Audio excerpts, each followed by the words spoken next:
जय हिंद दोस्तों, आज हम त्रिकोणमिति चैप्टर को बहुत ही अच्छे से, बहुत डीपली, बहुत ही इजी वे में पढ़ने वाले हैं। बने रहेगा मेरे साथ इस वीडियो में। एक तो बड़ी प्रॉब्लम यह है कि मुझे ऐसा फील होता है कि मैं एक जंगल में रहता हूं, आसपास मुर्गी बकरी पता नहीं क्या क्या किन किन की आवाज़ें आती रहती हैं। बड़ा परेशान हो जाता हूं वीडियो में बनाने टाइम, और कई बार तो बड़ी दिक्कत आ जाती है। कई बार मुझे वीडियो पूरी बना के उसको काटना पड़ता है, फिर बनाना पड़ता है, बहुत टाइम खराब होता है, बहुत मेहनत लगती है।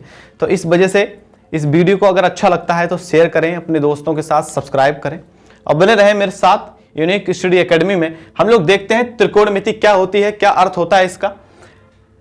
त्रिकोणमिति का मतलब होता है त्रिभुज की भुजाओं, त्रिभुज है, त्रिभुज की भुजाओं और कोणों की माप त्रिकोणमिति कहलाती है। क्या है? अब इस शब्द में भी छिपा हुआ है। इस शब्द का जो त्रिकोणमिति है जो बना है तिर प्लस कोण प्लस मिति से, मिति। अब तिर का मतलब होता है 3 और कोण का मतलब होता है कोण, जो एंगल होते हैं, और मिति का मतलब होता है मापन यानी कि मेजरमेंट। तो यानी कि 3 कोणों का मापन किसमें होता है? त्रिभुज के अंदर।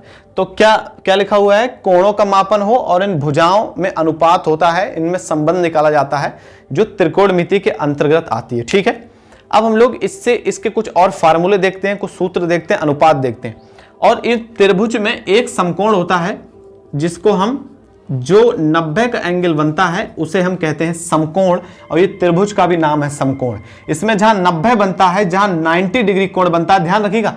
लोग बहुत सारे इसी चीज में कंफ्यूज हो जाते हैं, लंब क्या है, आधार क्या है, लंब कहां पे होता है, आधार कहां पे होता है, कर्ण क्या रहता है। कर्ण तो हालांकि लोग पहचान लेते हैं, जहां पे कोण 90 बने उसके जस्ट सामने वाला ये कर्ण होगा।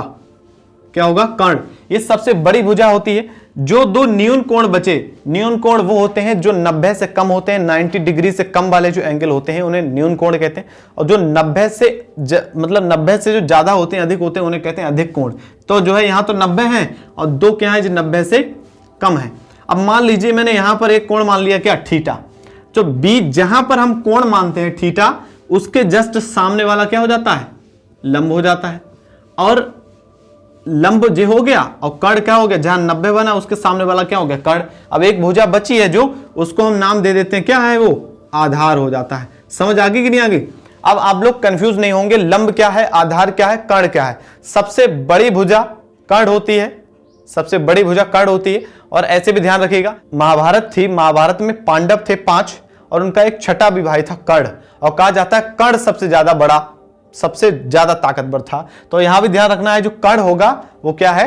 सबसे बड़ा है। और लंब कौन सा होगा? जहां पर हम कोण मानेंगे थीटा, अल्फा बीटा जो भी मानेंगे, तो उसके सामने वाला लंब हो जाएगा। और जो बची हुई तीसरी भुजा है उसे क्या कह देंगे?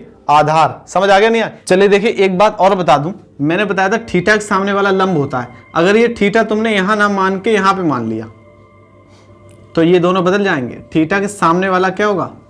लंब। तो ये हो जाएगा लंब और यहां पहुंच जाएगा आधार। ध्यान रखना, लंब आधार ये दोनों बराबर भी हो सकते हैं, ये बड़ा भी हो सकता है, ये भी बड़ा हो सकता है इससे, ये बड़ा हो सकता है इससे, बट कर्ण हमेशा इन दोनों से बड़ा रहता है। ठीक है, अब समझ आ गया कर्ण क्या है, आधार क्या है, लंब क्या है। ये दूरियां होती हैं। एक तो बड़ी प्रॉब्लम ये है कि जब क्लासेस ऑफलाइन चलती होती थी, बच्चे सारे बैठे होते थे, कोई भी उनका सवाल जवाब रह जाता था वो तुरंत पूछ लेते थे। अब ऑनलाइन में बंदा, मैं भी कुछ अगर एक आध पॉइंट रह जाता है तो इस दिक्कत हो जाती है, इस वजह से मुझे सारे ही बताना पड़ते हैं। तो आधार लंब कर्ण क्या है? ये दूरियां हैं, लेंथ है। सबसे बड़ी कर्ण होती है और ये दोनों बराबर भी हो सकती हैं, छोटी बड़ी भी हो सकती हैं, बट जहां कोण बने उसके सामने लंब होगा। अब वो कोण तुम यहां मान सकते हो, यहां भी मान सकते हो। जहां कोण मानोगे उसके सामने लंब, और बाकी सबसे बड़ी भुजा कर्ण, और जो बचेगी वो आधार हो जाएगी। ठीक है, अब त्रिकोणमिति के सदस्य समझते हैं, मेंबर समझते हैं। 6 मेंबर हैं त्रिकोणमिति में। ये मतलब त्रिकोणमिति एक बीएससी लेवल में और होती है, बीएससी या एमएससी वगैरह करते हैं उसमें हाइपरबोलिक में आ जाता है, लेकिन मतलब ज्यादा वो तो बहुत आगे की बात हो गई, इतना भी आगे नहीं जाना है, थोड़ा पीछे ही रहना है। अब 6 सदस्य हैं, sine cos tan cot sec cosec. इसको क्या करना है, जिस लाइन में मैंने लिखे इसी लाइन में इसको फटाफट याद कर लीजिए, कहते ये 1 मिनट के अंदर अंदर याद करना है। जल्दी से दोहराइएगा मेरे साथ। हाँ भाई दोहराइए मेरे साथ में। क्या है? Sine cos tan cot sec cosec. क्या है? Sine cos tan cot sec cosec. दोहराइए दोहराइए, sine cos tan cot sec cosec, sine cos tan cot sec cosec. इसको इसी लाइन में याद कर लेना, गाना याद कर लेना है, sine cos tan cot sec cosec, sine cos tan cot sec cosec, गाने की तरह याद कर लेना है। जब भी इस तरह से याद हो जाएंगी आपको लाइन में त्रिकोणमिति की, समझ लीजिए अगर आपने इसको इस लाइन में याद कर लिया तो समझ लो त्रिकोणमिति के बहुत सारे फार्मूले तो ऐसे याद हो जाते हैं। जी बिल्कुल, sine cos tan cot sec cosec, इसी लाइन में इसको याद कर लेना है। ऐसा कहा जाता है कि जिस घर की नींव मजबूत रहती है तो उसके ऊपर कितनी भी इमारत खड़ी कर दो हिलने वाली नहीं है।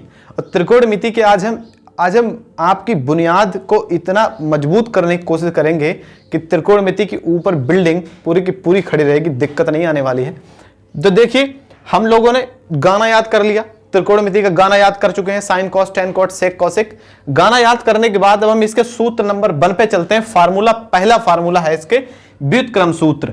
व्युत्क्रम सूत्र का मतलब है, देखो जब ये गाना याद कर लोगे तो बहुत आसान रहेगा। पहला वाला लास्ट वाले का उल्टा होता है, इससे पहला वाला कॉस सेक का उल्टा होता है और टेन किसका उल्टा होता है, कॉट का। अब हम पहला फार्मूला देख लेते हैं।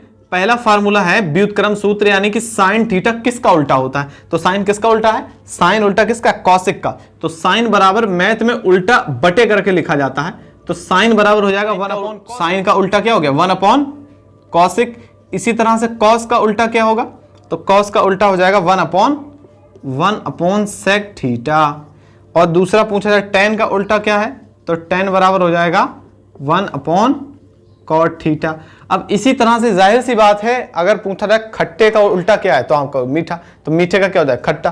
तो इसी तरह से साइन का उल्टा है 1 अपॉन कॉसिक, तो पूछ लेता है कि कॉसिक का उल्टा क्या है, कॉसिक का व्युत्क्रम क्या है, तो क्या हो जाएगा साइन, बिल्कुल ठीक है। इसी तरह से अगर सेक का पूछ ले, सेक बराबर क्या हो जाएगा, तो 1 अपॉन कॉस हो जाएगा। और पूछ लेता है कॉट बराबर क्या होता है, तो कॉट बराबर हो जाएगा 1 अपॉन टेन हो जाएगा। समझ आ रहा है कि नहीं आ रहा है। इसके बाद में देखो अब क्या करना है, टेन का एक और फार्मूला होता है जो मैं अभी बताऊंगा इसको कैसे बनाया गया, प्रूफ बता दूंगा मैं इसका। तो टेन बराबर होता है 1 अपॉन कॉट। टेन का एक फार्मूला और है, ध्यान रखना, टेन बराबर होता है साइन बटे कॉस थीटा। ये सिद्ध भी करा दूंगा मैं, टेन बराबर साइन बटे कॉस। तो इसी तरह से अब हमने देखा कि जो टेन है वो कॉट का उल्टा है, तो टेन बराबर है साइन बटे कॉस, तो कॉट बराबर हो जाएगा इसका उल्टा यानी कि कॉस बटे साइन हो जाएगा। ठीक है, तो ये थे फार्मूला नंबर 1। बुनियाद मजबूत करना है पहले, त्रिकोणमिति के बेसिक छोटे मोटे फार्मूले। त्रिकोणमिति में अगर आपको जीत करनी है, अपनी त्रिकोणमिति को सीखना है सारा, तो इसमें आपके छोटे मोटे फार्मूले पे बहुत गौर देना पड़ेगा। कतई जरा सा भी वीडियो में डिस्टर्बेंस ना करें, ध्यान से सुने, पूरा देखें। तो व्युत्क्रम सूत्र हम लोग समझ गए, साइन बराबर साइन कॉसिक का उल्टा हो जाएगा। अब ये अगर इसी लाइन में याद करेंगे ना तो ये फार्मूले ध्यान रखना बहुत आसान होगा। साइन बराबर कॉसिक हो जाएगा, कॉस बराबर सेक हो जाएगा उल्टा, और टेन का उल्टा क्या हो जाएगा कॉट। चलिए ठीक है ना। दूसरा फार्मूला अनुपात सूत्र को देख लेते हैं, ध्यान से देखिएगा मेरे साथ।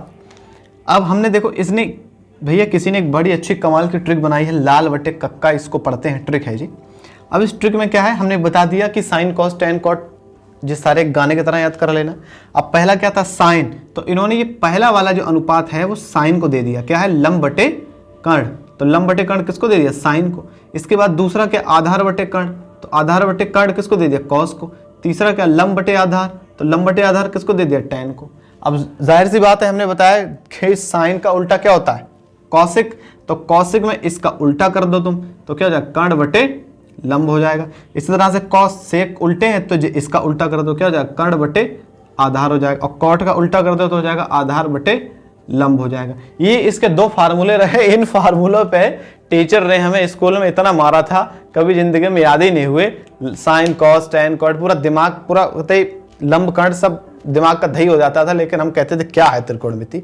लेकिन जब ध्यान से सीखा तो बहुत आसान है, त्रिकोणमिति वास्तव में बहुत आसान है। तो ये 2 फार्मूले रहे जिसमें हमने एक में व्युत्क्रम सूत्र देखे, उल्टे फार्मूले, साइन कॉसिक का उल्टा होता है, और फिर जो है कॉस सेक का उल्टा होता है, टेन कॉट का उल्टा होता है। इसी तरह से कॉसिक साइन का जो उल्टा हो जाएगा, सेक कॉस का उल्टा हो जाएगा, और कॉट टेन का उल्टा हो जाएगा। एक और फार्मूला होता है टेन बराबर साइन बटे कॉस, और कॉट बराबर होता है साइन बटे कॉस। इसी तरह से हमने अनुपात सूत्र देख लिए।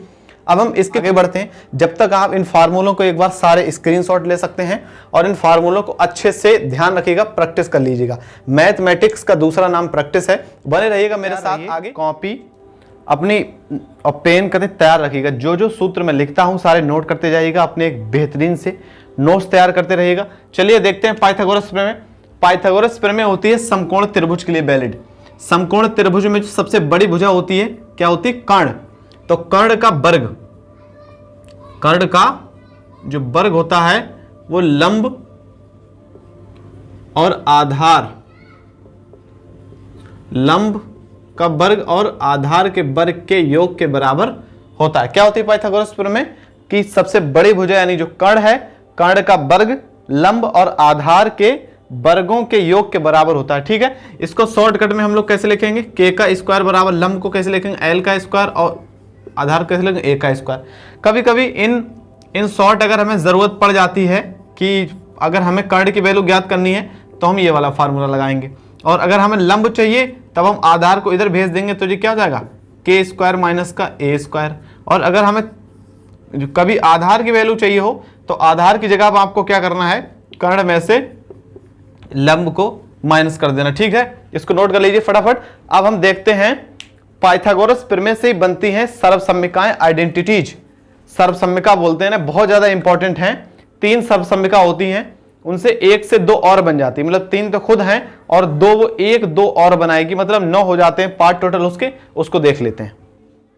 अब हम सर्वसम्मिकाओं पर नजर डाल लेते हैं। सर्वसम्मिकाएं जो होती हैं, आइडेंटिटीज, ये त्रिकोणमिति की बहुत इंपॉर्टेंट है, बहुत इंपॉर्टेंट है त्रिकोणमिति में। इनके बिना काम नहीं होना है। बहुत गौर से देखिएगा वीडियो में, बहुत ज्यादा गौर से।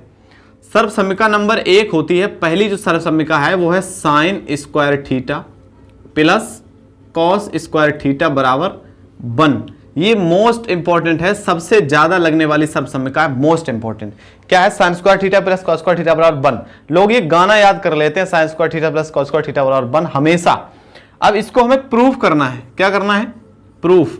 हाँ भाई, बात हवा में नहीं करेंगे, प्रूफ सहित देंगे, प्रूफ देंगे इसका। Sign square theta plus cos square theta बराबर 1। अभी हमने बताया था पाइथागोरस प्रमेय होती है, क्या होती है? कर्ण का स्क्वायर बराबर लंब का स्क्वायर प्लस आधार का स्क्वायर। बताए पाइथागोरस प्रमेय, बताए कर्ण का स्क्वायर बराबर लंब का स्क्वायर प्लस आधार का स्क्वायर। अब एक बात पर गौर करिए, हमने देखा था कि जो साइन थीटा बराबर फार्मूला देखा था लंब बटे कर्ण, और कॉस बराबर हमने फार्मूला देखा था, क्या देखा था? आधार बटे कर्ण। अब ये 2 फार्मूले होते हैं, साइन थीटा बराबर लंब बटे कर्ण, कॉस थीटा बराबर होता है आधार बटे कर्ण। अब हमें यह करना क्या है? इसमें जो ये कर्ण है वो इन दोनों के बटे में है, लंब बटे कर्ण है, आधार बटे कर्ण है। तो क्यों ना इस पूरे को हम के स्क्वायर से भाग कर दें। के स्क्वायर से भाग करने पर, और भाग दोनों तरफ करोगे तो के स्क्वायर बटे क्या हो जाएगा? के स्क्वायर, और इधर हो जाएगा एल स्क्वायर बटे के स्क्वायर, और प्लस में ए स्क्वायर बटे के स्क्वायर। वैसे भाग मतलब सीधा सीधा करते हैं, फिर मैंने अलग अलग तोड़ दिया उसको। अब ये तो कट के क्या बन गया? बन गया। और ये लंब बटे कर्ण, अब देखो लंब बटे कर्ण क्या है? लंब बटे कर्ण है साइन, तो ये बन जाएगा साइन, और स्क्वायर लगा है तो क्या लगा दो? स्क्वायर, प्लस आधार बटे कर्ण क्या बन जाएगा? कॉस, और कॉस पे स्क्वायर लगा तो क्या लगा दो? स्क्वायर। अब इसको सीधा करके लिख लो, sine square theta plus cos square theta बराबर 1 होता है। हो गया ना प्रूफ? तो ये बहुत ज्यादा आसान है।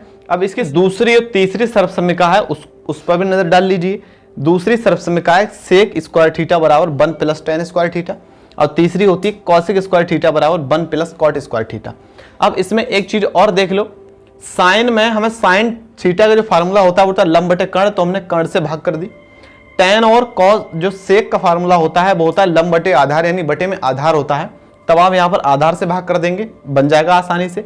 और जो कॉट होता है वो आधार बटे लंब होता है, तो उसमें लंब से भाग कर देना है। तीनों सर्वसम्मिकाएं आपकी सिद्ध हो जाएंगी। बहुत ही बढ़िया से इसको अच्छे से नोट्स बना के लिख लेना है। अब मैं बताता हूं कि इस सर्वसम्मिका में क्या करते हैं, एक से दूसरे रूप दो और है ना, तो उन पर नजर डाल लेते, देखते हैं कि इनसे हम और भी पार्ट कैसे बनाएंगे। जैसे sign square theta plus cos square theta बराबर 1 है, तो अब आपको करना क्या है, दूसरा भाग बनाने के लिए इस कॉस को उधर भेज दो तो बन जाएगा 1 माइनस कॉस स्क्वायर थीटा। यानी कि कहीं पर अगर साइन स्क्वायर थीटा लिखा है और अगर कॉस की जरूरत है तो आप 1 माइनस कॉस स्क्वायर थीटा लिख सकते हैं, या फिर अगर कहीं पर 1 माइनस कॉस स्क्वायर लिखा है तो वहां पर हम साइन स्क्वायर थीटा लिख सकते हैं। अब अभी हमने कॉस को जो है इस तरफ भेज दिया था, आप कॉस को ना भेजकर साइन को भेज दीजिए उधर, तभी जब बन जाएगा कॉस स्क्वायर थीटा बराबर 1 माइनस का साइन स्क्वायर थीटा। समझ आ गया नहीं आया? एक बार कॉस को भेज दिया तो 1 माइनस कॉस पहुंच गया, एक बार कॉस को रोका फिर साइन को भेज दिया तो 1 माइनस साइन स्क्वायर बन गया। समझ आ गया? अब देखो एक तो ये फार्मूला है कि सेक स्क्वायर थीटा बराबर होता है 1 प्लस टेन स्क्वायर थीटा। अब हम एक काम कर रहे हैं अगर कि जो है इस 1 को इधर उठा लाते हैं तो सेक स्क्वायर थीटा माइनस 1 बराबर क्या हो जाएगा? Ten square theta. अब 1 को ना लाइए उठाकर, किसको ले आइए? टेन को उठा लाइए, तो sec square theta minus tan square theta बराबर क्या हो जाएगा? 1। समझ आया? इसी तरह से इसमें कर लो कि जो sec square cosec square theta है इधर उठा लाओ 1, तो 1 माइनस हो जाएगा कॉट स्क्वायर थीटा। अब क्या करें बताओ? अब कॉसेक स्क्वायर थीटा है 1 मत लाइए, कॉट उठा लाइए तो बन जाएगा कॉट स्क्वायर थीटा बराबर 1। ये आइडेंटिटी याद करना बहुत आसान है अगर इसी तरह से इसको लिखकर याद करा जाए। अगर वैसे रटने में लग गए तो त्रिकोणमिति में इतने सूत्र हैं कि रटना असंभव है, समझ के ही याद हो सकता है। क्या है? Sign square theta plus cos square theta बराबर 1 है। एक बार कॉस को भेजना है, एक बार साइन को भेजना है। दूसरी आइडेंटिटी है सेक स्क्वायर थीटा बराबर 1 प्लस टेन स्क्वायर थीटा। एक बार 1 को उठा लाइए तो सेक स्क्वायर थीटा माइनस 1 अगर कहीं पर बन गया तो वहां हम टेन स्क्वायर थीटा लिख सकते हैं, या जो cosec sec square theta minus tan square theta बराबर 1 हो सकता है, इतने बराबर 1 होता है। और यहां से भी इसी फार्मूले से बनेगा। ठीक है, ये हो गई आइडेंटिटी। अब हम इसके आगे लेवल बढ़ते हैं, वैल्यू देखते हैं सारी। चलो अब हम वैल्यू देख लेते हैं सारी कि साइन 30, साइन 45, कॉस 45 सारी वैल्यू क्या होती हैं, और साथ में ट्रिक्स भी देखेंगे। और याद करने का बहुत जबरदस्त है, कतई नजर नहीं हटना चाहिए, वीडियो पर रहिए, कॉपी और पेन कतई उस पर सारा नोट्स बनाते रहिएगा, लिखते रहिएगा साथ में। और बीच में मैं टाइम दे दूंगा 1 मिनट का, पहले तो अभी तो सारा फोकस मेरी तरफ रहना चाहिए। ओके, देखो ट्रिक क्या है। सबसे पहले आपको क्या करना है, नंबर लिखना है 0, 1, 2, 3 एंड 4 लिख लिया। अब इन सभी को जो लास्ट वाला नंबर है 4 से डिवाइड कर दो, 4 से डिवाइड, सभी को 4 से डिवाइड कर देना है। 4 से डिवाइड कर दिया। अब डिवाइड करने के बाद में क्या करना है, तुम्हें सब पर क्या लगा लेना है? रूट लगा लेना है। सब पर क्या लगा लेना है? रूट। सब पर लगा लिया हमने रूट। अब जब रूट लगाएंगे तो एक पर तो रूट लगता ही नहीं है, ये तो सबसे पहले देखो 0/4 है तो 0 ही हो जाएगा, और 0 पे रूट लगेगा नहीं तो क्या आ जाएगा? 0 आ जाएगा। इसके बाद में 1/2 मतलब 1 पे रूट नहीं लगेगा, 1 आ जाएगा, और 4 का रूट क्या होता है? 2 आ जाएगा बाहर। इसी तरह से इसको आप काट दो, 2 एकम 2, 2 दूनी 4, तो 1 पे रूट नहीं लगेगा और 2 रूट से बाहर आ नहीं पाएगा, इस तरह से रह जाएगा। अब यहां पर 3 रूट से बाहर भी नहीं आता है और 4 बाहर आता है, किसके फॉर्म में? 2 में। ये कट जाएगा, 1 बचेगा, तो क्या आ जाएगा बाहर? 1। अब जो मान ऊपर आए हैं वो सारे के सारे साइन की वैल्यू हैं। साइन 0 की वैल्यू 0 होती है, 30 की वैल्यू होती है 1/2, 45 की होती है 1/√2, और 60 की होती है √3/2, और 90 की होती है कितनी? 1 होती है वैल्यू। ठीक है, समझ आया?